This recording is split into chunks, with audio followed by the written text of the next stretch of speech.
ব্রাজিলের 5টা বিশ্বকাপ আছে। আর্জেন্টিনার যদি এই 5টা বিশ্বকাপ থাকতো তাহলে কি আমরা দেশে থাকতে পারতাম? দেশে থাকতে পারতাম না। নেইমার ছাড়া কি ব্রাজিল চলে না? চলে না? কি আশ্চর্য! দেখাও আজকে দেখি কি অবস্থা হয়। তোমাদের ম্যাচ দেখার জন্য সারা রাত ঘুম হয়নি, চোখের মধ্যে লাল বাতি জ্বলছে যে মানে ঘুমই আসতেছে না। ওদের ম্যাচ দেখতে যাব, কখন সকাল হবে, কখন যাব, কখন যে একটা তামাশা হবে, এগুলা দেখবো, এনজয় করবো। হাত দিয়ে গোল দেয়, বুঝেন না? ওরা তো পা দিয়ে গোল দিতে পারে না, ওরা হাত দিয়ে গোল দেয়। তো আর আগেই তো বলেছি ওরা অনেক চাপাবাজি করে। ব্রাজিলের 5টা বিশ্বকাপ আছে। আর্জেন্টিনার যদি এই 5টা বিশ্বকাপ থাকতো তাহলে কি আমরা দেশে থাকতে পারতাম?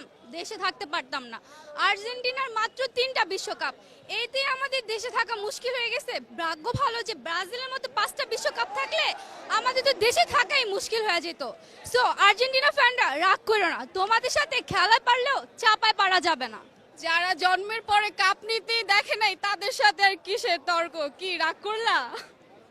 শোনো, আমরা কাপ দেখে সাপোর্ট করি না, আমরা মন থেকে সাপোর্ট করি। আমরা হারলেও ব্রাজিল, জিতলেও ব্রাজিল। জান্নাত আপু, তোমার বয়সটা কত আপু? 16 আপু। এই 16 বছর বয়সে বাপের বর্ষে জীবনে কোনোদিন ব্রাজিলকে কাপ নিতে দেখছো? না আপু, আপনি কি আপনার বাপের বিয়া দেখছেন? না আপু। তাইলে আপনার বাপের আপনি আব্বু ডাকেন কে? আসলে আর্জেন্টিনাদের সাথে আমরা তর্কে যেতে চাই না, কারণ তারা আমাদের লেভেলে না। তাদের কাপ দেখেছেন?